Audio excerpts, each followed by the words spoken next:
structured, and I don't know there's anything they can do to change that in this semester, or even possibly next semester. I will make suggestions to them that they consider redoing it. I just thought they felt, you know, if you come to campus to come and listen to the recording or to come and listen to the lecture, it would just be easier to get it all done in one day, saving petrol and that kind of thing if you're going to be coming into campus. And if not, then it's just easier just to get it all done and over with in one day, so they don't have to come and sit, you know, several times a week. That's what I'm thinking they are thinking, you know. So anyway, I hope that helps. And welcome again to the class. Anything you need, please let me know. And we'll take from there. Okay, we are busy recording. So just to repeat, the Daily Maverick article that I sent you guys on the group about how South Africans are dealing with issues around. Okay, so cool. So one of the students as well, you're on campus and struggling to plug in to the Wi-Fi with your laptop. Sorry, man. I'm very sorry to hear that. I just saw the message on WhatsApp. Sorry, guys. Do the best that you can. Otherwise, the recording is available to you. I'm going to send all the links to Chris, who's the academic manager, so you can look at those. You know, and then just go through your notes and go through your student outlines, which give you an overview of what we're going through. It's not rocket science, guys. It's, you know, if you've done first, second, and third year, I'm not saying that it's not important. It's very important, and it is important for you to understand that it's at NQF level 8, which is an honors level. But you know what I mean? It's if you've been through some of the class notes and you've attended some of the lectures, you will be getting a feeling for what it is we're looking towards achieving, and what I'm going to help you guys do and achieve, which is get you ready for industry. That's really what I'm after. So just on that note. Back to the Daily Maverick article. It's a great article with some statistics on how South Africans are perceiving the issues at Eskom and how they're actually blaming government for that, and how they could have a knock-on effect for voting next year. So you can use that in your PESEL analysis for your second question on the ANC. Okay, and when you're doing your macro analysis, what's going on in the broader environment in which you have to create this media strategy for the brand, you can have a look at that article and say, well, this is what people are facing, and how are we going to overcome this? How are we going to work around it? It's very difficult. It really, really is. You know, people are, that's why we have this national shutdown plan for Monday.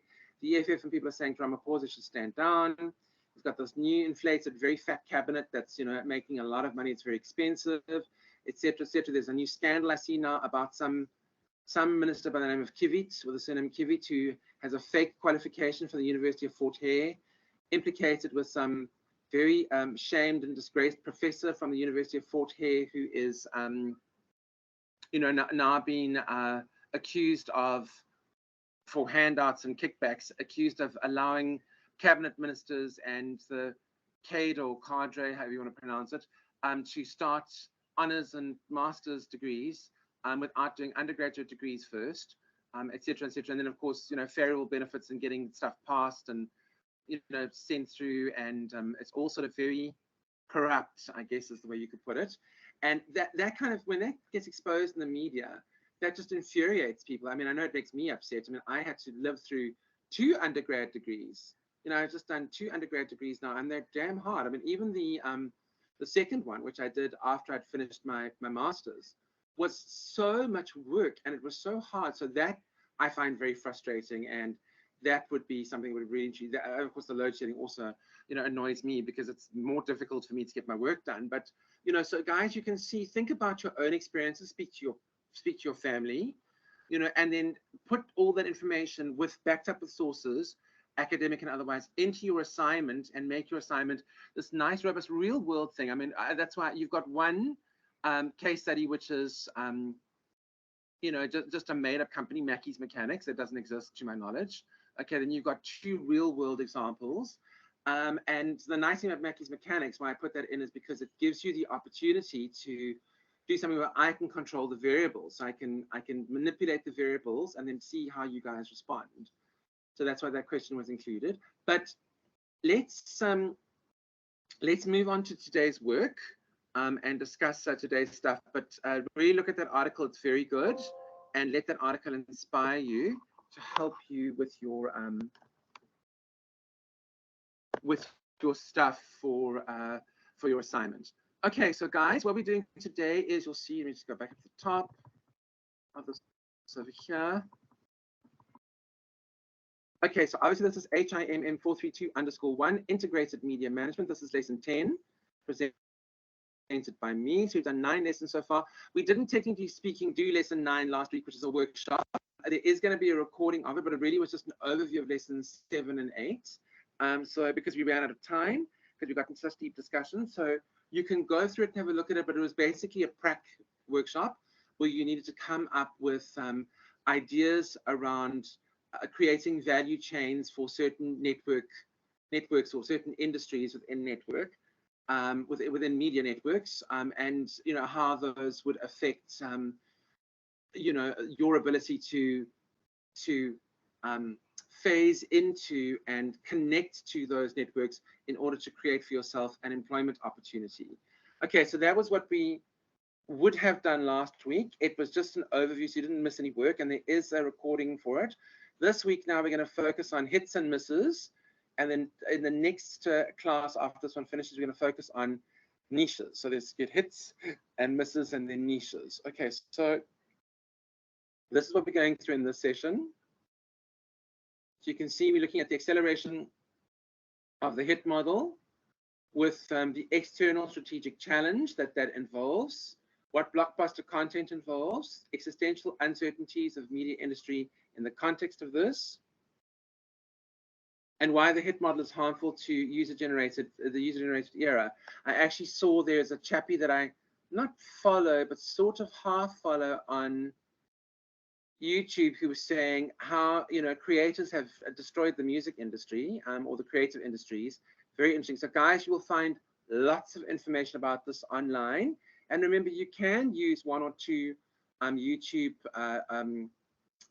posts as sources. You can't use them only as sources, because I don't want only popular content. You have to have a theoretical academic background, and lots of people that create content on YouTube are academic. But a YouTube article, vlog, post, whatever it is not construed as an academic article. You need a book, or you need a accredited journal, which is peer reviewed. So you must have those in your assignment. Otherwise, you run the risk of having, an assignment which is not robust enough academically. Because anybody can watch a YouTube video, but that's why they hand out degrees not to anybody. They like sweets, except maybe if you're working for government. But they don't just hand out sweets or degrees like sweets. You have to work for it, because there's a certain amount of training of the mind that comes along with it. So please, by all means, use YouTube videos if they're going to enhance your assignment, but not only YouTube videos. And remember, no Wikipedia. All right. Okay. So guys, let me just see if there are any questions. Please remember, you can leave questions on the chat for me, or raise your hand, or if you want to just interrupt me, since there are only 2 students in class so far.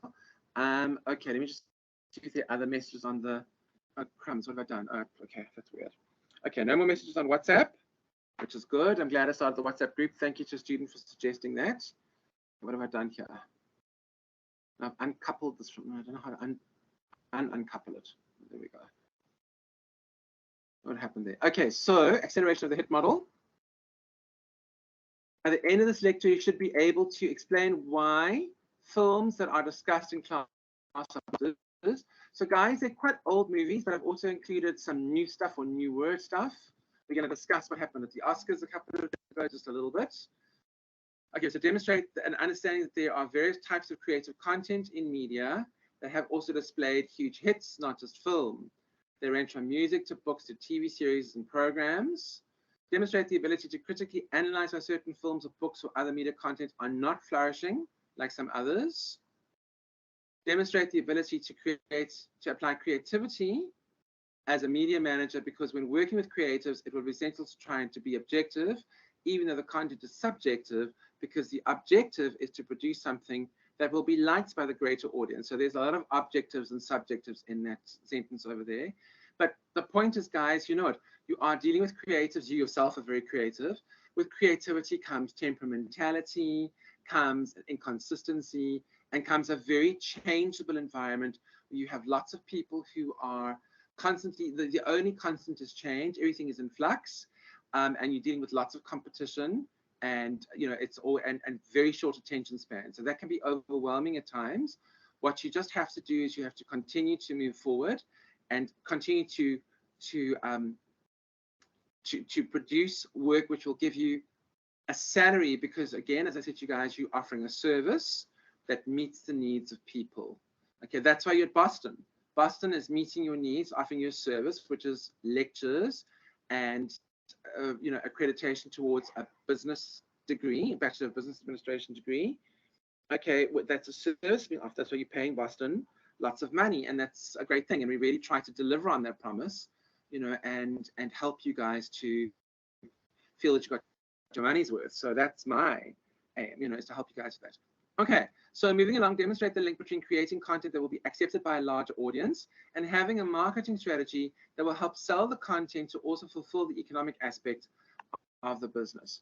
Okay, so guys, it's business at the end of the day. I have been to many seminars and workshops, etc. Where they would say, remember, guys, it's the music business, it's the film business, it's the book business, it's business. It's not, sure, we create arts and crafts, to fulfill our soul's desires, but we also do them to make money. That's important, so, and why not? Everybody needs to live. Okay, so guys, a few things to note. To be a media manager of a firm that is strategic in its content production, you need to note that for hit lists, the content creation is economic rather than artistic. I must be honest with you, I have to agree with that statement so much, and the creative and marketing strategies are intertwined. I remember a couple of years ago, so I belong to, I call it my professional Stokvel. So it's an investment group, and we meet about once a month or once every 2 months, and we discuss things, and we were busy talking about blockbuster movies. I think it was Marvel. It was a couple of years ago. I think it was 2 years ago, and Marvel had just brought out a movie, and they like, so Rob, did you go watch this Marvel thing in this group? And I said, no, guys, I'm very nouveau. I like the movie that came out recently about Harvey Weinstein called She Said.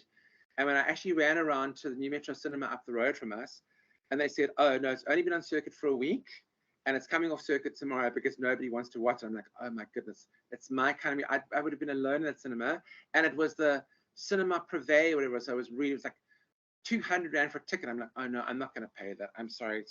I'd rather just wait for it to come out on Netflix, or I'll download it or whatever it is, and I'll watch it, in the comfort of my own home.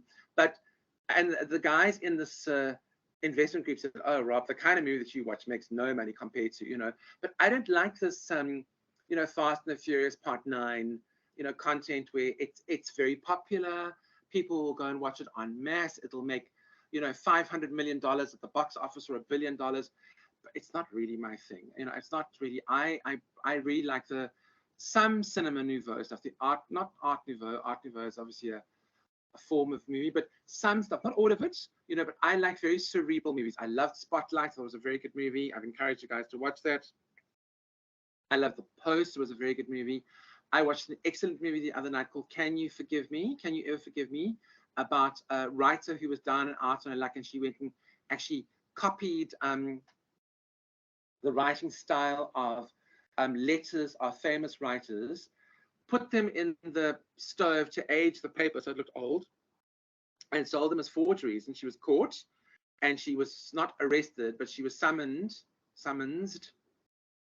to appear before a federal judge, who then, obviously gave her a suspended sentence, put her under house arrest.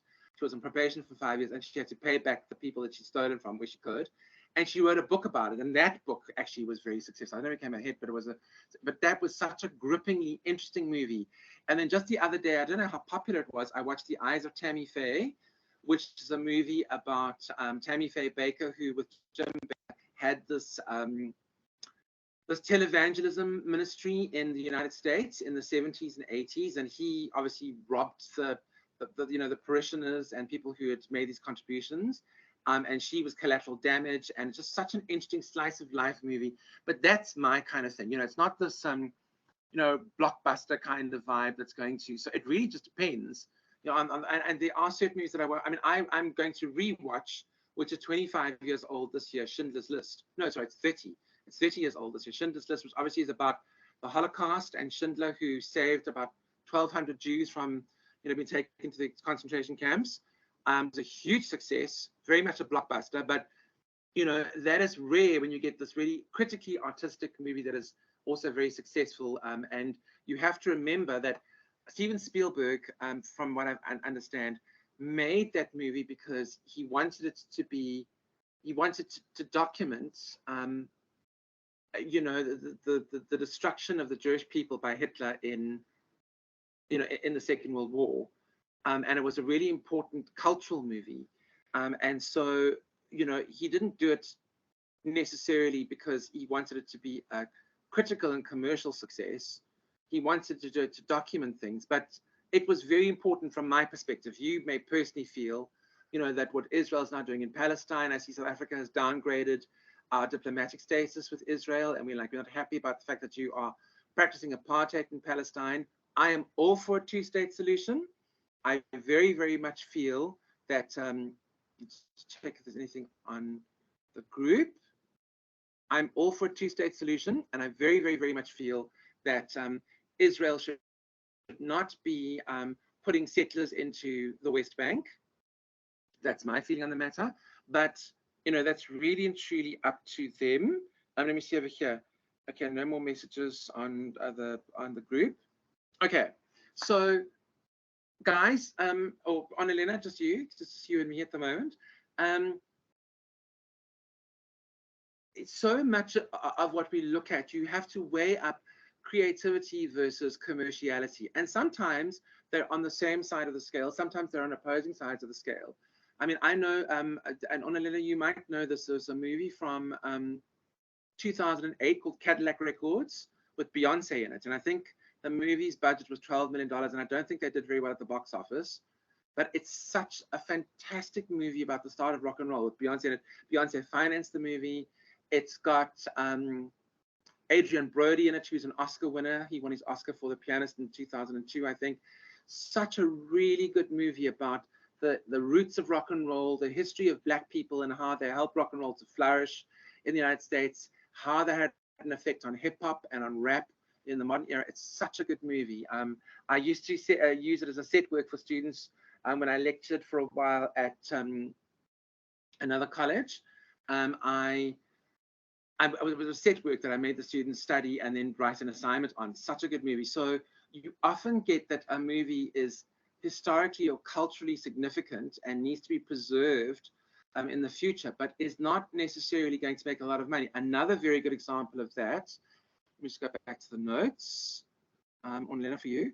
Another very good example of that is a movie called Denial, which is about, and again, I'm not promoting a Jewish agenda here at all. I know some amazing Muslim people. This is an apolitical, a-religious class. If you are an EFF fan, please be my guest. If you are an ANC fan, please be my guest. If you're a DA fan, please be my guest. I really don't care. It's got nothing to, and we're just discussing this as examples. If you are pro-Palestine and anti-Israel, I really don't care. What I want to say to you is, anyway, about this movie over here, there was a man who said, I deny the Holocaust, and actually took a woman, a Jewish woman who had written a book about how the Holocaust was real. He took her to court. She had to defend herself in a British court, and she had to prove that he was actually talking rubbish. And it was a really, really good movie with Rachel Weisz in it about this whole thing and how they affirmed again that the Holocaust did happen. And I always say, as tragic as the Holocaust was and as terrible as it was phenomenal in as much as a lot of good came out. I'm not saying that the events themselves, the people who died in tragic circumstances, was horrible, but a lot of good came out of it. The establishment of the State of Israel, Jewish people coming together and supporting each other, funding for Jewish people. But it's not more horrible or less horrible than the tragedies in Darfur, in Sudan, or in normal Sudan, not South Sudan, the tragedies in Syria, the tragedies in Ukraine and Russia, the tragedies in Turkey and Syria with the earthquake, the tragedies in other parts of the world, in Tibet, Rohingya with the with Myanmar, etc. Those are all, and unfortunately, the world is just a big fat mess, and we have to create media and media strategies in that circumstance, in those circumstances, and in that place. It's very difficult to do. It's challenging.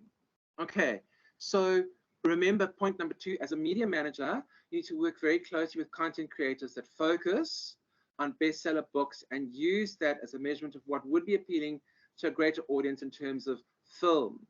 Okay, this is an example of film. Doesn't always necessarily work that way. In some cases, the film might come from an article that was written, might come from a conversation, might come from a script. Anything is possible.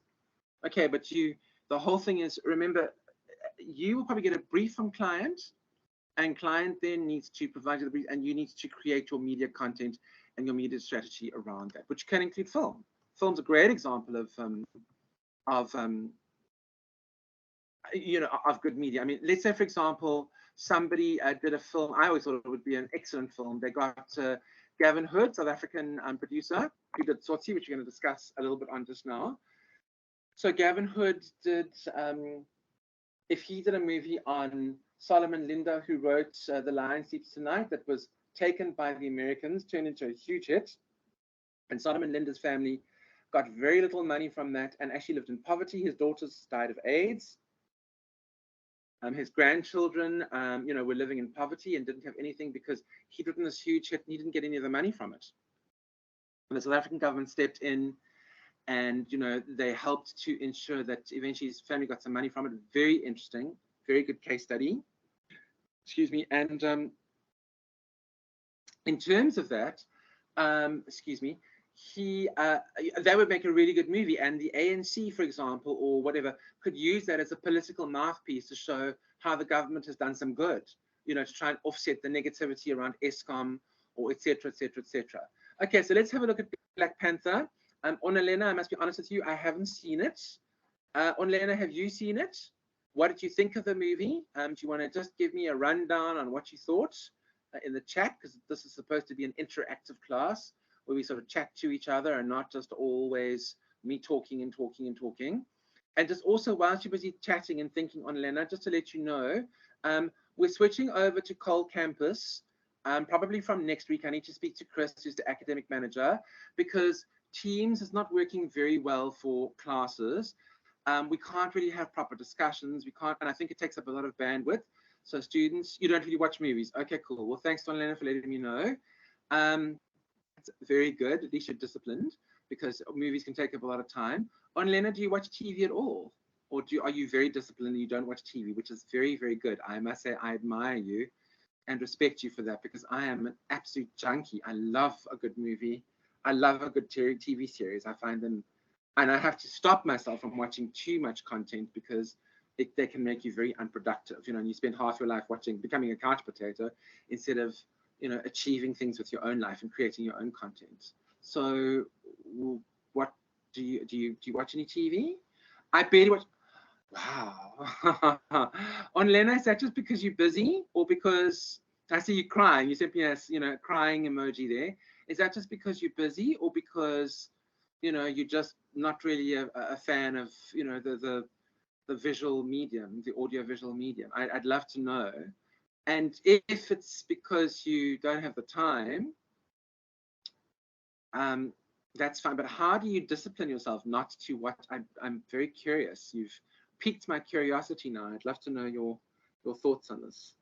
So yes, because I definitely like a good movie. I think that they're very inspiring. So yes, I just consume a lot of social media and I have a short attention span. Ah, that's so brilliant. I love that. You just made me laugh so much. That's so true. I have family members who can't live through a movie because they think it's just too long. The lol. That's so funny. Thanks for sharing. Oh, that's brilliant. Okay, so you do. Okay, so I'm not huge on social media. I do quite a bit on YouTube. I don't like Facebook. I'm not on TikTok because I find it just consumes a lot of time. I'm not on Instagram really much. I like YouTube, because I do a lot on YouTube myself. And then I just really like her. But I agree with you. There are days when you just don't feel like sitting through a whole movie or a whole series. Okay, well, you are so Generation Z, that's for sure. You're definitely a digital native. Lena, may I ask you, when were you born? Are you young? Are you sort of 18, 20? Or are you, what, like 2002, 2001? 2001, oh my goodness. So you were just barely alive when 9/11 happened. Sure. So for you, it feels like Pearl Harbor, just something from history. Eh? It's not even, okay, wow. Sure. I was actually flying from Dubai to London. I was somewhere over Turkey, I think near Istanbul. Lol. I was somewhere near Istanbul when the Twin Towers were struck by the aircraft. And when we landed in London, at London, so first of all, we were flying over London Heathrow quite a few times. You know, we were stuck in the air and they just put us in a holding pattern. And I knew that Heathrow is a very busy airport, so I really wasn't all that surprised. And then just before we were landing, a flight attendant came on and said, "Ladies and gentlemen, welcome to Heathrow. Please remain seated, with your seatbelts fastened. If you are traveling on to the United States or Canada, please speak to a member of the cabin crew, as we need to make an important announcement." And then I remember we were traveling to the gate, and there was a passenger or two who got up and started moving around the cabin, and the flight attendants got very upset and said, "Sit down." And they were quite strict. I'm like, geez, I wonder what's going on. Anyway, then I was standing in the queue at passport control, waiting to get through passport control. And hey, Notando, welcome to class. And I standing in the queue, and there was two guys behind me with American accents, either North American Canadian or North American America accents. And they're saying, "We don't know how we're going to get back into the country." And I thought, what the hell is going on? Anyway, as I got through passport control, my then stepsister-in-law said to me, "They've, destroyed the World Trade Center." I thought she was lying. I honestly thought she was lying. I thought she was talking absolute nonsense. And we got in the car, we drove to their place, and I sat in front of the TV for 3 days solid and just watched the news, and missed 3 days of my trip to the UK, and read newspapers, and was just absolutely glued to the TV during this was what had happened. Nowadays we all be glued to our cell phones or glued to our tablets, whatever it is. But it was just such a. But I mean, you were just so young. Okay, so you're very much a digital native. You are definitely Generation Z, and you are, and Notando, you might be the same. But so I completely understand that you're not somebody who will sit through a long movie. And I really actually feel very, very sorry for Notando. Please turn off your microphone. I can hear background.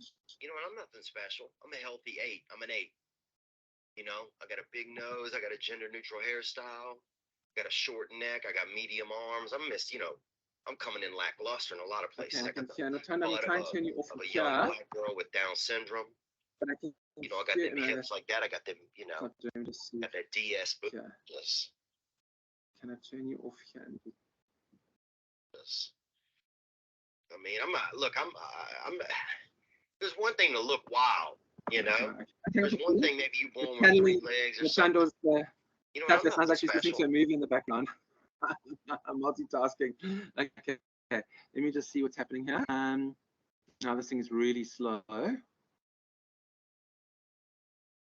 I think she's turned it off.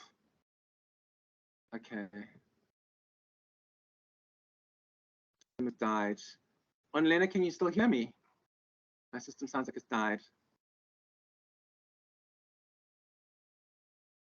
Yes, I agree with you. It sounds like Tando's watching movies. I agree. Yes. Okay, you can hear me. Okay, cool. Thanks. Okay. Ja, Tando, uitgevang, nee, uitgevang. Lol. Okay, so anyway, so Onelena, you are very, very, very much, and Tando has just demonstrated for us, the difficulty in living through 5 hours or 4.5 hours of lectures on a Wednesday with Rob droning on and nattering on and droning on. It's challenging. It really is. It's hard. I mean, I battle to. If I'm going to watch a YouTube thingy, I'll see if it's anything more than 5 minutes. I'm not in the mood. I don't have. So it's really hard because we've become so used to content that's 60 seconds long. So that is a huge challenge for you as a media creator. It's a very, very big challenge because once I've gotten into a movie and my mind is focused on the story, then if it's a good movie, I'll want to stay to see the end. But oftentimes, and this never used to happen when we were younger, you'd sometimes when you're younger stop, pause the movie to go use the bathroom or go get some popcorn. Nowadays, I will stop a movie, I'll turn it off, I'll go into Wikipedia to research the actor or the movie or the backstory behind the real person behind the movie. And I'll spend like 45 minutes and then I'll come back and watch. It's the weirdest experiences ever. And we do that so much because we're so connected these days. And that's just going to accelerate and become more and more and more the case. If you watch Steven Spielberg's movie, I actually mentioned it, I think it's in the next lecture, or it might be this one, speaking about Minority Report, okay, and how he sat down with a whole bunch of futurists and said, guys, help me predict the future. And although we won't get 100% right, the whole idea of having like a holographic computer screen that all you have to do is, and you're wearing a glove, okay, all you have to do is move with the glove, motion with the glove, and this holographic computer screen appears in front of you wherever you are. So you don't even have a device anymore. It's now projected into, into the air off of a glove that you have, or some sort of little, very small thing. So you don't even have a, like a phone anymore. It's now just a little earpiece. I mean, it is so interesting to see what the future is going to look like. It's actually, well, for me, it's terrifying. I'm sure people 50 years ago said, 2023 is going to look terrifying. But, I am not Generation Z, I can tell you that. So you guys are way younger than me. And, it certainly is overwhelming to see. And I think about something like my mom. My mom is in her 70s now. So she has been through, she was alive when they still had radio. They didn't even have TV. Okay, now and my mom does not use any social media. She doesn't go onto the internet at all. If she needs to hear or see something, my sister will help her with it. So my sister will send emails for her. My sister won't use WhatsApp either. She doesn't see the need. I'm so sorry about that, guys. Oh, no worries, Tando. That's absolutely fine. Lol. Okay. So, yes, you can just see that, different eras, different generations, and how that affects their ability to consume media, and what effect that has on you as a media planner, a media buyer, a media manager, etc. Okay, so I must confess I haven't seen Black Panther. I heard great things. I was very, very saddened to know that Chadwick Boseman then died of cancer, because I thought he was a fabulous actor. I saw him play Thurgood Marshall in a different movie where he was Thurgood Marshall, the very famous human rights attorney that went down to the South of America and defended Black people who'd been arrested and were likely to be imprisoned and get hanged for crimes they didn't always commit. And I loved him in the movie. I thought he was very good. But I haven't seen Black Panther. I just think it's amazing. If you look at how the shift and the focus, I see there is, I think Viola Davis was in it, maybe Lupina Nyong'o is her name, hey, and I see also John Goodman, love him as an actor, and of course, Last King of Scotland, what's his name, the butler, the guy who played the butler, Forrest Whitaker, love him as, I think he's very good as Last King of Scotland and as the butler. So great cast, very interesting, and also you can see over there very much a Black is beautiful, African, the rise of Africa, the rise of African people narrative, which I think is really important. I know that on Sunday, Michelle Yeoh, who won the Best Actress Award, has said, listen, guys, this is for Asian people. This is inclusive. It's important. This is for women, and then Jamie Lee Curtis, who won Best Supporting Actress, got up and said, hey, my daughter's trans. It's important to include trans people. It's important to empower women.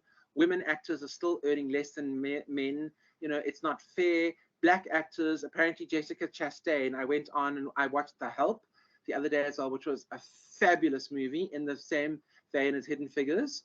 And Jessica Chastain actually went on, apparently, some people say it's a white savior narrative, which is understandable.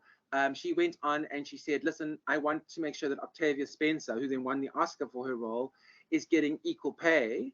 She shouldn't be getting less pay just because she's not white. And that's an important. So Black Panther is very much, a Black Panther would never have worked 50 years ago, or it would have, but it wouldn't have been a mainstream movie. You know what I mean? So guys, you can just see how much things have changed, okay, and that's great. I think so. I don't know the movie at all. I'm not really into Marvel comic movies, but you guys can advise me. But I certainly think that it was a very successful movie. And like I said, I love Chadwick Boseman in Thurgood Marshall, playing Thurgood Marshall, which is really good. Okay, then E.T., if you look at the next example we've got here, I saw E.T. years and years ago, and I recently was just watching a YouTube documentary or short little clip about John Williams, who wrote the music, and how he was speaking about the music. I'm not hugely fond of E.T.'s music. I prefer John Williams' other stuff. I think he's a phenomenal composer, but I wasn't necessarily enthralled with the stuff in terms of E.T. It was a very lovely movie. Drew Barrymore was a tiny little thing when it was released in '83. I think she was 7 or 8 years old. Now she's in her 40s. Okay, love Drew Barrymore. I think she's a fabulous actress. And but it was a huge hit and was very successful for Steven Spielberg. Jaws was his first major hit, and then of course he had E.T., and then of course he had Indiana Jones, and he had Star Wars was obviously George Lucas, but I think they worked together at one stage, etc., etc. Or was Star Wars? No, Star Wars was George Lucas. Indiana Jones, I think, was Steven Spielberg. I think. I speak under correction. I think it was. Anyway, and everything, yes, it was, because Kate Capshaw, who's Steven Spielberg's wife, met him on the set of Indiana Jones 2.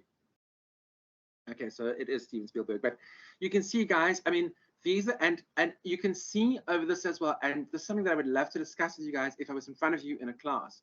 Maybe if we have our workshops, okay, we can certainly have a look at and discuss it.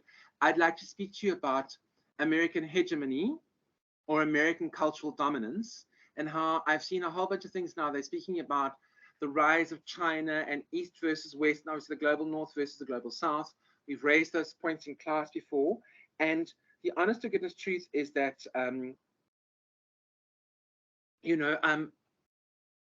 as long as we have a dominance of American media in terms of the Hollywood blockbuster, the prominence and the importance of New York as probably the most important city in the world, and Los Angeles is possibly the second or third after London most important city in the world. I've been to both of them. I love New York. I went to New York twice. I was not all that impressed with Los Angeles, to be honest with you. I found it to be very plastic. But maybe I wasn't in the right frame of mind when I was there. I was there for a conference. Beautiful beaches, lovely weather, very, very nice, very dry. I don't like the dry. Nice that it's at the coast, it's beautiful at the coast. But I was in love with New York. I love New York. It was an amazing city. And I've been to London twice. I've also enjoyed London, but prefer New York. But you can see, as long as we have that American hegemonic narrative. I mean, I even saw something the other day where they were talking about the United States in conjunction with Ukraine, and it was very anti-Russia. It was patently anti-Russia, and I'm not a fan of the war in Ukraine. I think, as I said to you, Ukraine deserves to self-determine their own political future and their own sovereignty, and have the boundaries of their borders represented and respected as sacrosanct. But I am not Ukrainian, nor am I Russian. So it's not for me, to understand the situation in which they find themselves. But the American narrative is very, very, very pro-Ukraine, anti-Russia, much to the delight of Vladimir Zelensky and much to the chagrin of Vladimir Putin. So, but you can see, guys, as long as we have these blockbusters, which mostly come out of the United States, there is a move over to the East. There is a move over to a lot of stuff coming out of India, a lot of big stuff coming out of Africa. You've got Nollywood, which is obviously the Nigerian Hollywood, biggest movie industry in the world, bigger than Bollywood, as far as I understand.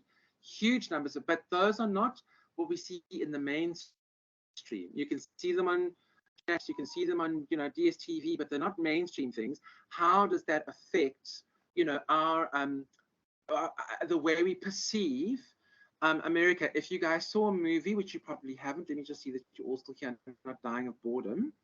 Okay, if you saw, there was a movie called Concussion a couple of years ago with Will Smith in it.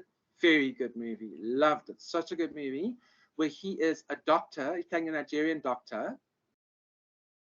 And he comes across and realizes that people are being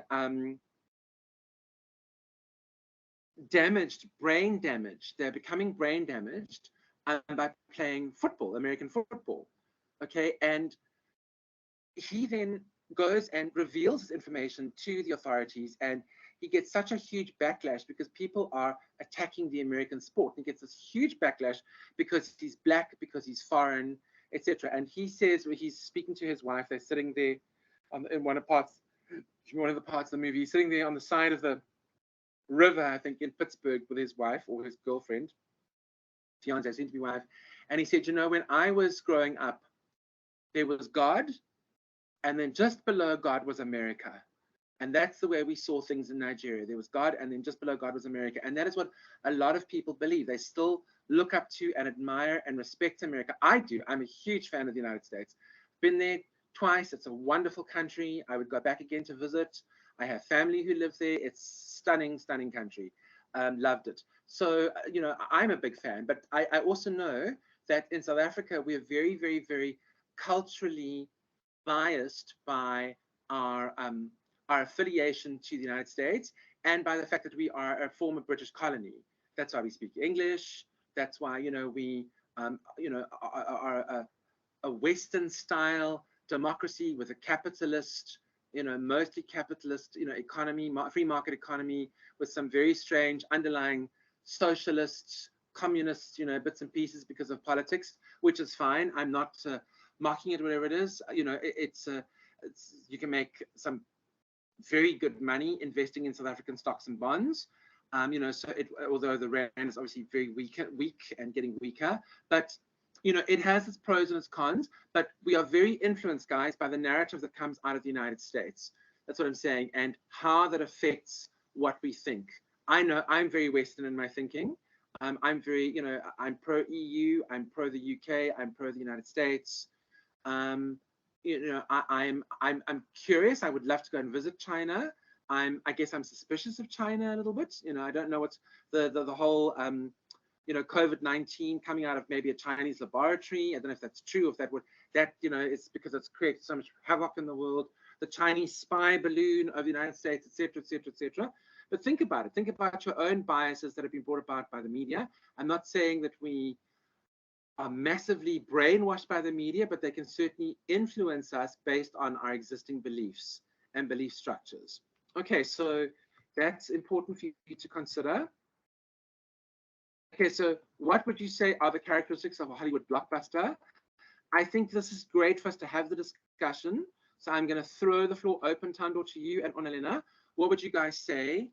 Just give me a couple of points on what do you think, what characterizes a Hollywood blockbuster? What makes a, you know, a blockbuster in terms of Hollywood? So I wait for you guys to, you can either open your speaker or you can, so your microphone, or you can just type in the chat box if you want to, and then let me know what you think.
Onalena, you've left a message here. A movie series that is money, also recognized commercially. Yeah, either a movie or a series, it's fine. You can do one or the other. You can do a movie, or you can do a excuse the question mark. No worries, that's fine. A movie series that has done well in terms of money. Oh, I see what you mean. Okay, cool. Okay, so a movie series that has done well in terms of money. That's cool. Yes, absolutely. So what it has to have done well financially, commercially, no problem. Okay, cool. What are the other characteristics would you say of thingy? Let's talk about brands. Let's take everything to brands. So tell me, please, your feeling on people brands, person brands. How does a person brand enhance a movie? So speak to me, please, about actors, directors, etc., etc. What you think?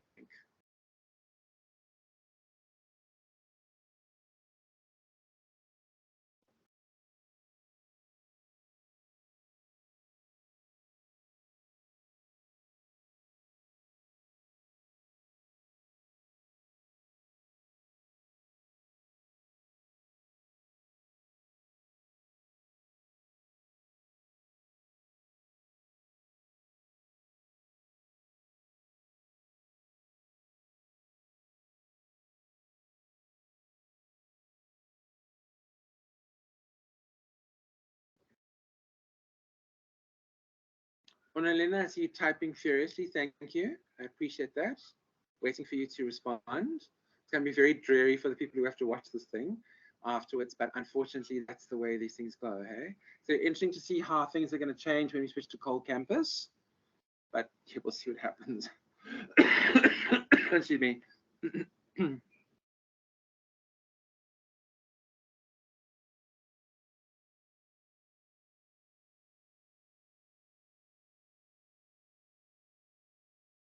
Absolutely. People who are well known or have an existing following bring in more audiences. Absolutely. So in terms of brands, okay, you have a major actor brand, a name. So if Meryl Streep stars in your movie, it's probably going to be a success. Okay, and I've seen some really bad Meryl Streep movies. Not bad, but I've seen. I mean, I hated Mamma Mia. I thought it was a dreadful movie. Didn't like the script.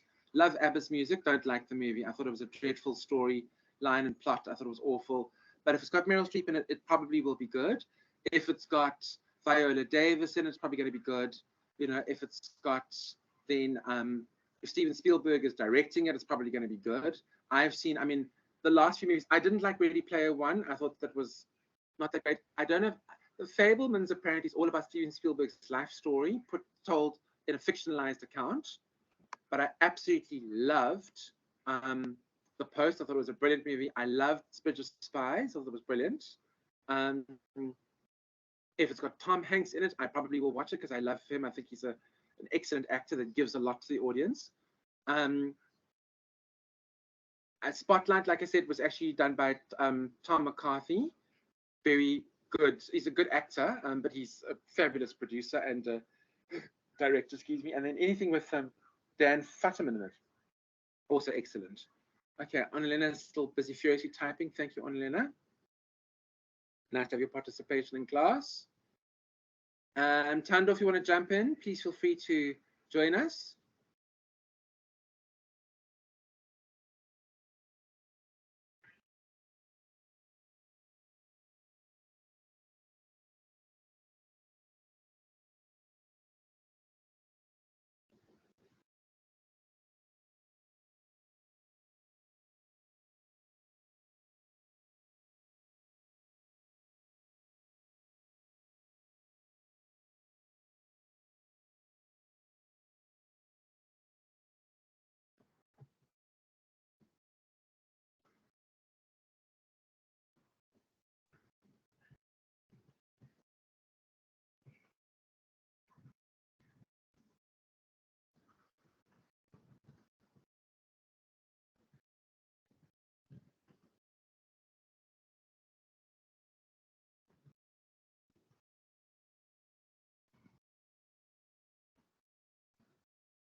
Okay.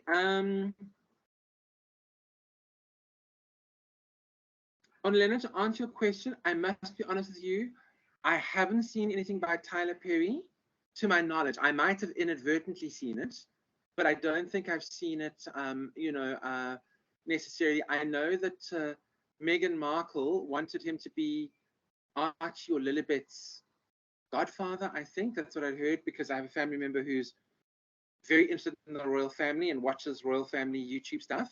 Um, I honestly don't know in terms of. I'm sure his work is amazing. Isn't he linked to Jamie Foxx, sort of, kind of, in some way? Um, I wouldn't necessarily regard him as a mainstream name like a Jay-Z or a Beyonce or a Viola Davis or a like a Kanye West or whatever it is. But okay, because he's independent. Yeah, absolutely, I agree with you in that respect. It's because he's independent. um, and that doesn't mean that it's not good content. That it doesn't. And you'll find that behind the scenes in Hollywood and in the United States, he has a lot of respect. People respect him, for things. I don't really know that I've seen, a lot of stuff. I can't say I've seen any of his stuff. But I've definitely heard the name. So I don't know. One could argue, okay, that a blockbuster means lowest common denominator. So there are just a couple of things that you have to, requirements you have to meet. It has to have action. It has to have smooching. It has to have a love scene. It has to have, a male hero and a female damsel in distress or heroine, whatever it's going to be. And if you have all of those together in a movie, it's got some big names in it, and it had a big budget, and you had big marketing behind it, and so on and so forth. It's probably going to be a success. Not always, but those are some of the things. But the more cerebral it becomes, the more finicky the story becomes. It then becomes a movie which is not going to be. I mean, as long as you got Vin Diesel and Paul Walker was, eye candy. If you had Vin Diesel and Paul Walker and Jason Statham together in, Fast and the Furious 59, it's probably going to be a hit, because it's just, it's fast cars and, nice chicks, and it just works, as a formula. It's not. I haven't even seen the first one. It doesn't appeal to me in the least. I'm not interested in, fast cars and hot chicks. It doesn't do it for me at all. So a family member of mine will sometimes say, "Oh, look at that nice car on the road." I'll be like, "Where? What car? Where?" "Oh, I didn't even notice it." So somebody will come past with a Porsche or or a Merc or a BMW. I wouldn't even notice. I don't really pay attention, because I don't care about cars. As long as it gets me from A to B and I'm safe, and it doesn't use too much petrol, then that's the kind of car that I like to be in. And these days, you just take an Uber, don't really, or take the car train or whatever it is, necessarily need to go out in the car. So, but it really depends on you, excuse me, and what's going to be happening in terms of, what you like. But I think people don't always want to go to the movies to go think. People want to go to the movies to go and escape. And I'm somebody who likes to do both. I want to escape into a movie, but I also want to think.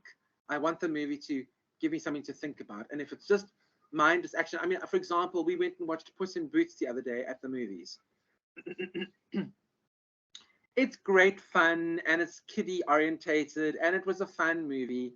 It had a lovely story, and it was nice. It was a nice movie, but it's not earth shattering. I didn't walk out of there saying, "Jeez, I need to go and go and download that on Netflix or Disney Plus or whatever it is and keep it, or get a hard copy, or go and do some more reading on it." It wasn't that kind of movie for me. But I think it went at the box office. So, and Avatar. I mean, I have no interest in watching the second Avatar. James Cameron is the big name attached to that, because there's the big producer. But it's very interesting, guys, just to think about what can be done in terms of bringing together these blockbusters and doing these things. So yes, it makes for very interesting reading. So if you think about, just to summarize, What are the characteristics of a blockbuster, Hollywood blockbuster? Probably a good screenwriter as well as another important thing. I saw a movie the other day. Oh, A Few Good Men. Old movie, 30 years old. Tom Cruise, when he's still very young. Demi Moore, Cuba Gooding Jr. in a supporting role, Kevin Bacon, etc., etc. Written by Aaron Sorkin, who is the same guy who wrote the script for The Social Network, which was a movie about Facebook, if you guys know, from 10 years ago, 10, 12 years ago.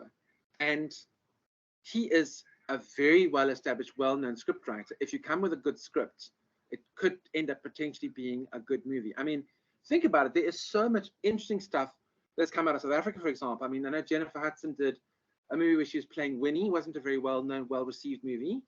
Jennifer Hudson playing Winnie. Obviously, she was arrested, put into lockdown, you know, house arrest, etc., taken away from her children, etc., etc. And Jennifer Hudson, I think, did credit to the role. I think she played it well, you know. But there's some really good content that comes from interesting stories from people around, from life. And it's just a question of all these untold stories. Somebody needs to pick it up and turn it into a story. Phenomenal stories. Like I said, I think a wonderful movie to be made would be about Solomon Linda getting robbed out of the royalties for The Lion Sleeps Tonight. If I ever get my hands on billions, I might be contacting Gavin Hood and saying, Gavin Hood, I want you to direct a movie on Solomon Linda's life story because I think it's so interesting. But anyway, okay, so moving along. Okay, so guys, Star Wars Revenge of the Sith was the top grossing movie of 2005. Didn't do it for me either. I was never a fan of the second 3 Star Wars movies. Didn't like it at all. I loved the first 3. I thought they were amazing. I thought the second 3 were dreadful. I thought the third 3 were somewhere in the middle and fairly banal, yeah, actually fairly average. That's me, especially when Disney took over the franchise. George Lucas took his $4 billion and moved on, you know, and is still involved somehow, but basically just handed it off and took some money because he's now getting on and wants to chill and relax, not to worry about it. But it was a huge success because the movie itself is an established, good, strong brand. And remember, as well, we talked about brand loyalty. No, it's not brand loyal. People are not loyal to the brand, but you know, an established brand is always one people know about the brand and they engage with the brand. And then, of course, speaking of Gavin Hood, Tsotsi, must be honest, I also never saw it. And we could go through all the videos, but it just seems to affect the connectivity, so let's not. But you can go and check on all these things if you want to. I'd heard amazing things. Obviously, it won the Academy Award for Best Foreign Film. And I know that it's a beautiful story about, you know, a guy who is involved somehow in a car that gets hijacked, and not sure what happens to the mother. I think she gets thrown out the car, but the baby, you know, gets, you know, he has to keep the baby, and how the baby softens him up and turns him into a human being, and he sees that he's committing and the crime he's committing is actually just very detrimental to his own soul and to life and to people in general, you know. So too very hard watching, too heavy for me. I don't know that I could watch it. I just think, you know, I mean, I'm not sure if the mother and the child were reunited in the end. I'm hoping that it was, but that's the kind of heartbreaking thing that I can't. There's also like, I can't watch animal movies if they're too heartbreaking. It just absolutely rips me to pieces, you know. So big baby that I am, I can't do those kinds of things. But amazing movie in many respects. I know some of the actors who were involved have gone on to greater things. I ran into one of the actors from this movie also at a conference somewhere. Very nice guy, down to earth, spoke to the audience, was giving us his experiences. Very nice chap. I can't remember his name. Such a nice guy. And, you know, so really important stories to be told coming out of South Africa and out of Africa. Okay, so you can see from your textbook now, Kung, in the creative industry, success always begets more success. But in the era of globalization, success can be very big indeed. Okay, which leads me to my next point. Speaking about the music industry now. The ever fabulous, you guys may hate it, but I'm so sick of it. Jerusalema with Nomcebo and obviously Master KG. I love it. I think it is a fabulous song. I think it is amazing. Love it. Let me see questions. Oh, one of the best films essay ever produced. Thank you, Annalena. There we go. Okay, in terms of Tutsi, love it. Yes, I think it is an awesome movie. Also very impressed. Gavin Hood, South African director, directed a movie with what's her name? Keira Knightley, called Official Secrets, about Keira Knightley's character, Catherine Gunn, exposing the American government trying to manipulate the UN Security Council into voting to approve the war in Iraq. Directed by Gavin Hood. Brilliant movie. Really, really, really very good movie. So that's cool. So thank you for sharing with that. I might have to sit down and watch it one day. I just don't know if I can. But that's cool. These you guys can relate to that. And then Annalena, and I see Bonolo's joined us now as well. Annalena, what is your take on Jerusalema? Do you like it? Do you hate it? Do you think? I think it's a fabulous song. I think it's so. I always thought it was a guy singing it until I started researching it more, and then I realized it was Norm Cebo. Love it. I think it's a beautiful song. Anyway, and the question I have to ask is, what role does viral play? So Jerusalema has now had 500 million hits on YouTube, which is still about 14 times smaller than the biggest song, or the second biggest song on YouTube is Despacito, which I think is very overrated. I mean, it's got a nice beat and it's well sung. I just don't think it's a particularly interesting song. And then, of course, Baby Shark, which has got like 9 billion views, which is such a simple little song. It's got like 5 little notes in it. And people all over the world have gone crazy for it. It's got 9 billion views on YouTube. But what role did viral play in the success of Jerusalema? So let's discuss that. What do you guys think? Bonolo, you're welcome to join in on the discussion if you want to. And Annalena, seriously typing away. Thank you, Annalena. I appreciate your involvement and your participation in class. That's very good.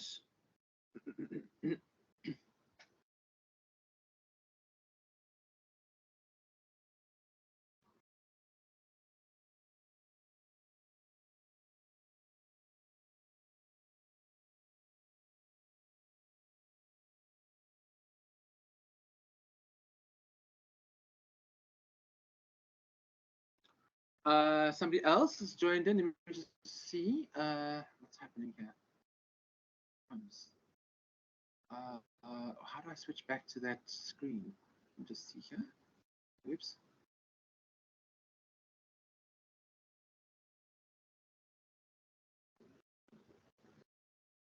Why is this thing? Oh, it's strange. Okay, cool. All right, guys, let me just see who else is on here who needs to be approved on here. Why are there 6 people on here? It's just chat. Very confused. People, what's happened?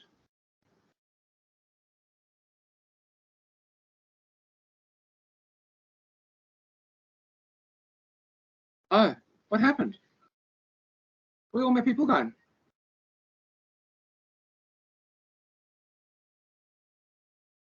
Oh, they're all here. Onlena's here, Matidiso's back. Okay, Bonolo's here, but now Tando's left us. Okay, cool. The challenge really helped me to make it.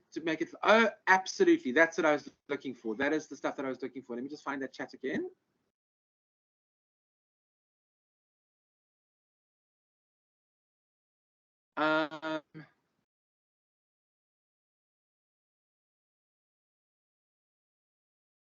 So I'm just seeing here as what's on here. Sorry, guys, my system is very slow. I'm not sure if that's a connection issue.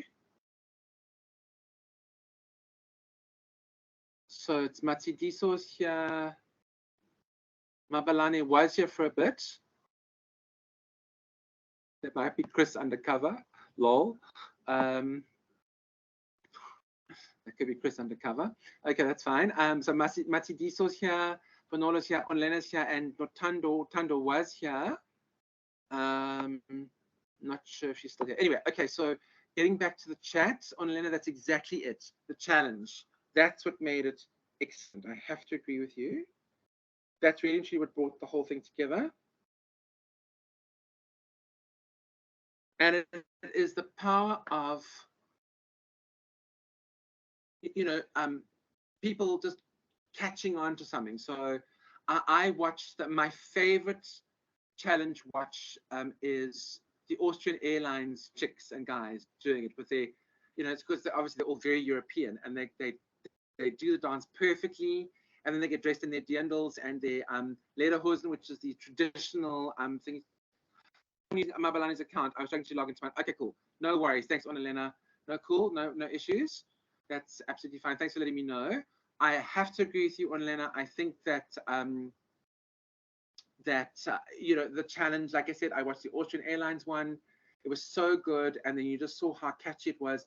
It's just, and the thing is, you can't. How I've written here in the notes, as you can see, how do you induce viral? Unfortunately, guys, and this is the premise of this class that we're doing today. Unfortunately, that's why we still call it hits or misses. It's like shooting an arrow at a target off in the distance. There is no way you're going to get it in the middle, that it's going to hit the center target. You know, factors is that you cannot. I know that you guys probably don't even know the song. In the 1960s, a guy called Phil Spector, who ended up in jail for murder. I think he's still in jail, or he might even be dead now. A guy called Phil Spector wrote a song for Tina Turner called River Deep Mountain High, that Tina Turner recorded, and it just didn't do very much. It was a very, very, very slow burner. It didn't tear up the charts. It should have. It was Tina Turner and Ike Turner. Okay, it was Phil Spector who wrote it. He was a big you know, movie producer. He was a good songwriter. He'd had several hits before, and it did nothing.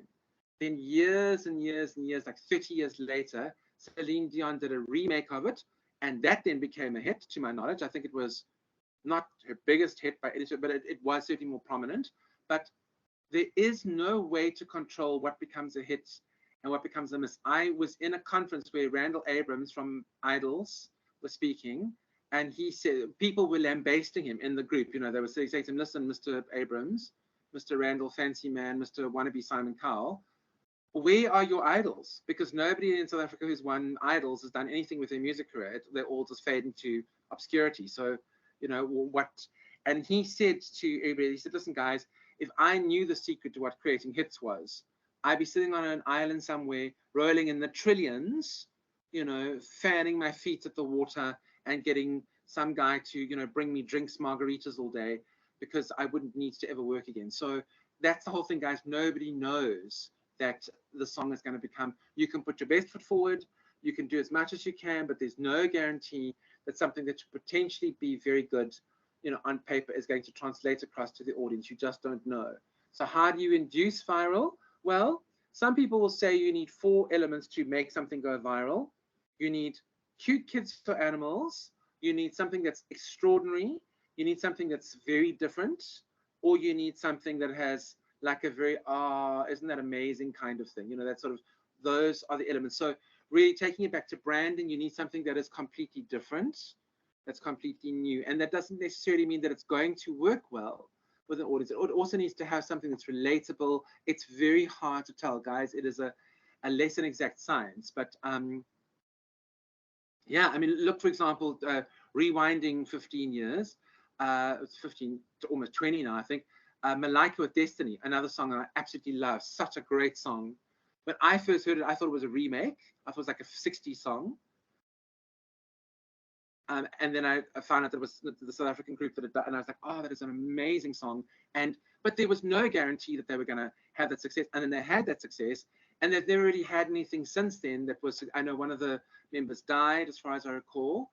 Okay, and they've never really had that success ever again. So they've had the success of Destiny, and a lot of times that happens. There is an artist from the early 80s called Christopher Cross. He was massive. He won all 4 major Grammys in 1981, had huge hits on radio, movies linked to his songs, etc., etc., and he disappeared off the face of the planet and never heard from him again. He's still performing, he's still doing his thing, but disappeared, has not ever become a big star. Same thing with Lauryn Hill. Lauryn Hill owned the airwaves 30 years ago, 25 years ago.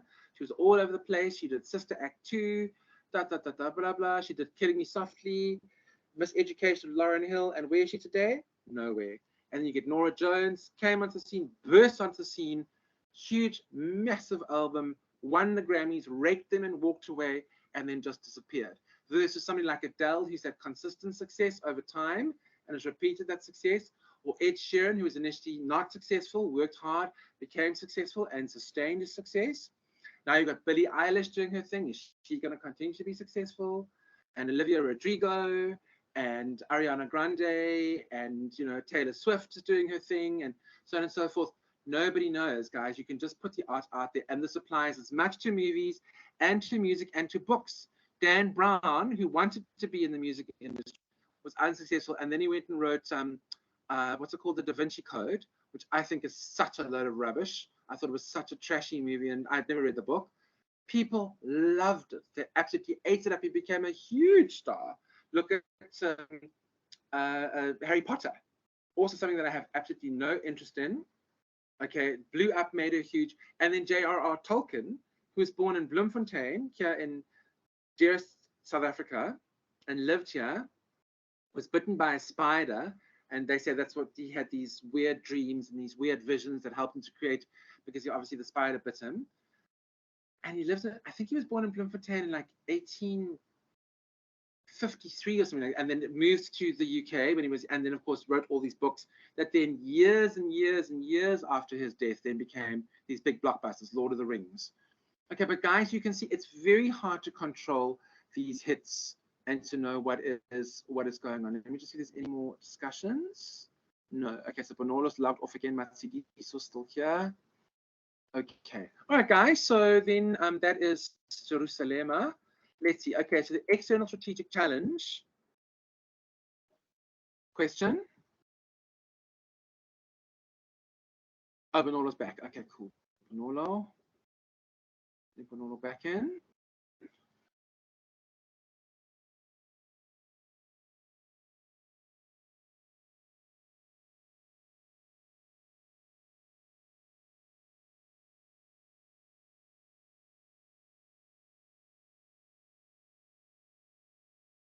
Okay, so guys, companies do research on what they like and still which products will succeed. How do you know which products to produce? And that is such an interesting thing, because you can see here, as you've written, content involves alchemy, informational, creative, and entertaining elements that are combined in a way that may or may not strike a chord with public taste. Now, guys, you might also be asking yourself, why, Rob, are we doing this stuff? Why is this important? Well, remember, I don't know, and you don't necessarily know what type of media you're going to be going into. I think it's a very rare bird that goes into a media manager position these days. And if you can find a company large enough that has a separate media manager. Okay, like I said, when you come to, you know, going for interviews and that kind of thing, they're not going to look at your degree and say, oh, it's a BBA in, you know, media management. They're going to say it's a BBA with a background in marketing. Okay, this person could become a marketing manager. It's very rare. All the companies, I mean, I've only worked for quite big companies worth, you know, billions, but they didn't ever have a media planner. That was all outsourced. We would outsource it to you know, companies, because we would usually, we never did radio. It was always newspaper, and these days social media, but it was mostly newspaper in those days. Never did TV. Did a bit of radio, like I said, and as I say, no radio. We did do radio, some radio, but not TV. There wasn't the money for that. So unless you're working for a huge multinational conglomerate that has the budget to throw at radio and TV and your job could be creating content. Like Dennis, one of the students in the class, as far as I know, he creates video content for people. Companies can come to you. I used to belong to an organization where we did networking, and one of the members in that group, her and her boyfriend created video content. So companies would contact them and say, listen, we need an informational video or a training video. That's how she made her money.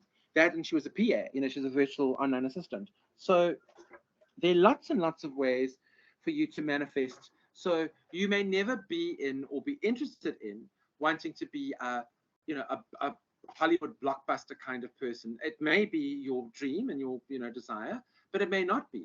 In which case, then you need to take this content and make it relevant to you. Okay, so it involves this alchemy, as we said, and traditionally there were two strategic responses: a mud against the wall, so that we had no idea that the first Harry Potter book would be a success. The cream will rise to the top. Sometimes it depends. One man's definition of cream is another man's definition of sour cream. Some people, I don't like Harry Potter. It's never interested me. I've never had any desire to watch the movies, and I can't ever see myself having any desire to watch the movies. I'm very happy for J.K. Rowling that she's been so successful. And it's great, but I have no interest in. It's not my cup of tea at all. Okay, and then in recent years, you had the hit or the blockbuster, which is kind of linked to the first strategic response. Okay, but you can see now moving on to the hit or blockbuster strategy. It is a risk reduction strategy in as much as, if you put together the necessary elements, you're less likely to have something that doesn't work. Remember, that's also what happens with these things. People have got to go to very big companies with huge amounts of money and ask them for a huge amount of money. And it's a huge investment, guys. Remember, movies are very expensive to make.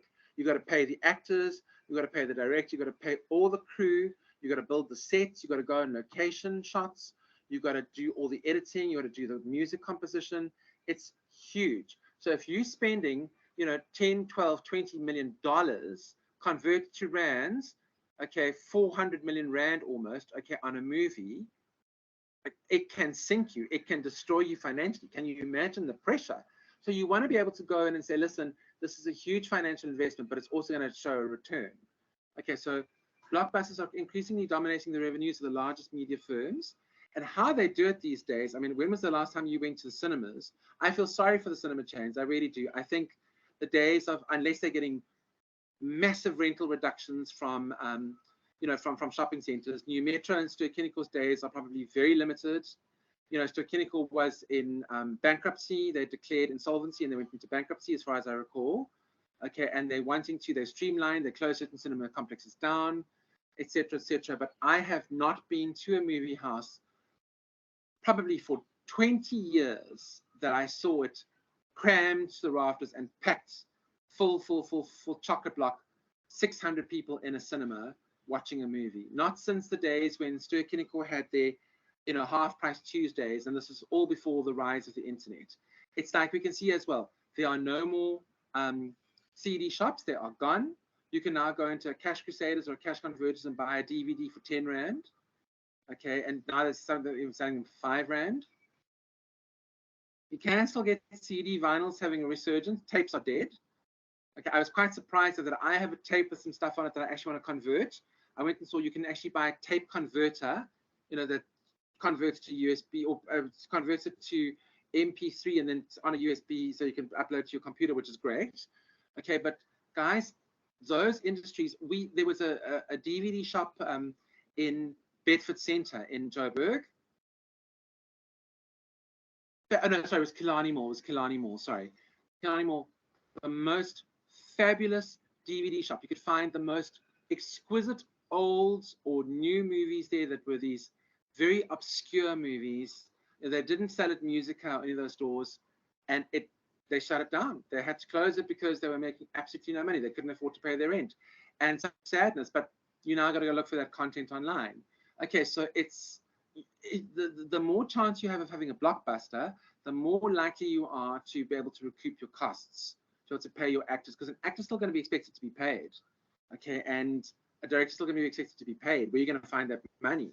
Okay, so you get a few media products, best-selling books, blockbuster films, TV shows, or sports fixtures, which generate the bulk of revenues, and they can become too overly extremely reliant on these, which it just damages the quality of the content, because if the only thing that was available online, then I would be like you. I would never ever watch a movie. It was all Fast and the Furious 11, 12, 13, 14, 15, 16, 17, 73. I would never ever watch a movie because that's not my kind of content. Okay.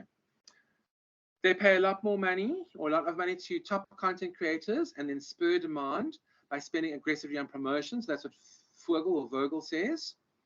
So if you look, guys, you get Steven Spielberg to produce a movie, it's probably going to be successful because he knows what he's doing. Okay, then media organizations must then identify a few products that offer the greatest market potential, and then allocate a lot of time and money towards those. And again, whenever I watch movies, I'm always seeing, for example, how much Coke promotes their stuff in. I mean, Tammy Faye was apparently addicted to Diet Coke, so they worked it into the script. Tammy Faye, in virtually every scene in the movie that I watch, has a bottle or a can of Diet Coke in her hand. Coca-Cola paid them for that. Okay, she says, "Oh, I'm addicted to Diet Coke," and it was a good story line, but Coca-Cola paid them for their product placement. So there will be very few products that will do it. Every single time they flip open an Apple computer, it's a little Apple logo. I'm pretty sure Apple pays that for them too. Otherwise, they're using Apple and like, oh, cool, they've got an Apple computer. And so obviously, they're because people somehow perceive Apple to be better than PC. Have no idea why. It's totally lost on me. But you may think that Apple is amazing. Like I said, I think it's overrated personally. But anyway, guys, so what is the blockbuster strategy moving along? Okay, it imposes a template on content creation, which if you are the content creator, you as the media person, so Onelena or Matsidiso or Bonolo or Tando or Dennis or whoever it is. So she's still, Bono's still trying to get in. Okay, she's in. Okay, cool, great, wonderful. Okay, so guys, you can see that this is quite because it imposes a template. It should appeal to the largest number of audience groups. And the thing is, guys, the more people you try to please with that, the more generic you need to make the content. And then you lose the people like me. I'm not interested in generic content. I don't care about, racy cars and lots of gun action. It does nothing for me. Eliminates the risk that particular market groups might reject the product. Absolutely true. Okay, must have the potential to be reincarnated in different media forms and become a franchise, like Frozen, for example. I had a young student. I also did a stint teaching English online, which was quite fun. And I had a little young student in Bahrain, which is obviously in the Middle East, and she was besotted with Frozen. So at the end of every class, and she was about 7, at the end of every class, she used to sing Frozen together, Let It Go from Frozen. We used to sing that together, because she loved Frozen so much. So that was huge global success. Okay, and then even the Star Wars franchise, Star Trek, etc. These are all things that can really and truly make a lot of money. Okay, so this dictates the creative components. Narratives and characters are simple. The music, family member of mine was watching Frozen 2 the other day. I was listening to the music and thinking, oh, this music is so boring. It's so dull. It's all, tonics and dominants and thirds. And, and I'm thinking, oh, no, this is definitely not, it's not exciting music at all. But it works for the audience because it has to be sing-along. Like I said, Baby Shark is literally, sort of 5 notes. That's it. Okay, so this dictates the creative components. Narratives and characters are simple. Plots explore broad universal themes, love, loss. You have an antagonist, you have a protagonist, who's the enemy, who's the friend, some sort of storyline, and then it's sort of the beginning, the middle, the end. Action, that the climax, the anticlimax,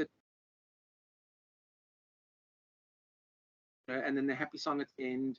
And we say those things because we're all in the media industry with such boredom, but that's what people who are, going on to consume content are looking for. That's what they want. And there's nothing wrong with that. That's fine. Okay, so the special effects are extremely sophisticated, which compensates for the simplicity of the other elements. Strong soundtracks, which leads to download and music videos, and it appeals to wide audiences. Plus can be described as in a couple of sentences that convey the gist of the movie. Okay, so why is the hit model harmful in user-generated data or the user-generated era? Well, audiences have become fickle. They're not as loyal. Please remember, guys, I say this because some of it's from the textbook. I do not believe in loyalty, as I said to you before. People are not loyal, certainly not to the movies that they consume. Okay, so in that instance, the range of entertainment and leisure options has increased. because you can see now, I mean, Onelena, you confessed earlier on with crying faces and then laughy faces, you don't ever watch movies or series because you haven't got the time for it, because you're very much a TikTok, or YouTube, 2 minutes, or, lots of content, but lots of different content. So that's what these guys are competing against, guys. As we went through the stuff we discussed last week or the week before with Netflix, Netflix has seen a decrease in people who are subscribing because, the pandemic is for all intents and purposes over. People can travel again. People want to get out. They don't want to necessarily always be stuck in their flat or in their home or in their, whatever room watching, content. They want to go walk through the park and get on a plane and go to Cape Town and go to the mountain and go and, walk on the beach and, go for a jog or whatever it is. So that's what people are competing against. Okay, so if you look at something like Adele, for example, she will guarantee audience attention. Up to now, yes, I would say that that's true. And also, personally, I love Chasing Pavements. I thought that was her best song. I loved Rolling in the Deep. I thought it was very good at the time. I don't think it's aged that well. Someone Like You, I think, was one of those very rare songs. When I heard it, I was moved by it. I thought it was beautiful. I hated Hello. I thought it was such a dumb song for me personally. Didn't do anything for me. And I don't know what she's still going to be releasing, after that. That's in terms of her. Ed Sheeran, I don't like any of his songs except for Shape of You, which I thought was an excellent song. But I like him as a guy. He's a nice chap. He seems like a very nice chap, but not really fond of his stuff. I don't know any of Olivia Rodrigo stuff. She's too young for me personally. Billie Eilish, I've heard little bits and pieces. I'm not at all impressed. I liked her theme from James Bond. I thought that was excellent. There's nothing for me. I think I'm too old for it. I don't know, guys. You'll have to, young me up and, make me hip and cool again. I'm just, yeah. Anyway, okay. Technological advances in recording, processing, and transmission have increased the number of multimedia reincarnations that are possible. So there are more outlets to recoup investments. Well, there had to be, because some outlets were shut down. So some outlets had to come up in their place. Globalization, the nature of media products, which gives you the potential market for media products has grown because we have this global thing. So every single thing you watch on Netflix is recorded into and transcribed into other languages and, subtitles or, dubbing. I watched a Dutch movie the other day about Second World War movie, about the Resistance Banker, it's called. I didn't want to watch it in Dutch. I watched it in English. It was really good. It was a fabulously good movie. So I'm busy watching a movie now, which is a German movie. I watch some German content. Okay, it's very interesting. To watch. Sometimes it's more fun to watch it in English than it is to watch it with the German subtitles, or and then listen to the German or the Dutch or the Spanish or whatever it is. Consolidation. Corporate purses are larger. They have more to invest in stronger distribution channels to support their products. Speaking on Lena about Tyler Perry being independent, that's what he's up against. So if you have this huge juggernaut of a Warner Brothers or, Time AOL Warner or, Universal Pictures, whatever it is, and you're trying to grow up against that, unless you've got backing or distribution through them, the Tyler Perry movie, he's very well known, will stay a localized Los Angeles thing, maybe a bit of New York. It won't become global because they don't have those distribution structures in place. Okay, and you can try and break through on YouTube, but YouTube is very cluttered, guys. There's so much content on there. There's just, how do you consume it all? There's so much content. There's billions and billions and billions and billions, hundreds of billions probably by now, bits of content on YouTube. It's enormous. They must have huge servers to host it all. Okay, so killer content, persuading consumers to abandon existing patterns of consumption and adopt new technologies and products. I think that's very relevant to you guys because you guys are younger. So you may be susceptible to and responsive to killer content. In terms of me, it won't necessarily be, because I'm quite set in my ways. Doesn't mean that I'm not open to new content, but it really needs to be something that appeals to me in terms of what I'm looking to view. So you need to keep that in mind as well in terms of, how you would either create killer content. And guys, take this again to your assignment. Okay, is it useful for the ANC to create a short movie and put it on YouTube or put it on TikTok or create a movie and release it about Nelson Mandela? Sponsored by, funded by the ANC. Are people going to go watch it? I don't know. I don't think so because people can't afford to go to the movies. I'm not sure. But maybe It might have something, or release a book, or whatever it is. I don't know. You guys would have to advise me in your assignments and convince me of why you think it is a phenomenal strategy. Okay, and then creatives. There's a growing recognition among creative talent of their power in the marketplace and a desire on their part to negotiate the best deals they can. So agents and attorneys become more prominent because you want to, and I mentioned the example of Jessica Chastain earlier, speaking on behalf of Octavia Spencer and trying to help her get the same pay. Okay. So we've discussed, guys, what are the characteristics of a Hollywood blockbuster, discussed the difference between a Hollywood blockbuster and South African blockbuster. Obviously, I think it's mostly about geography and about awareness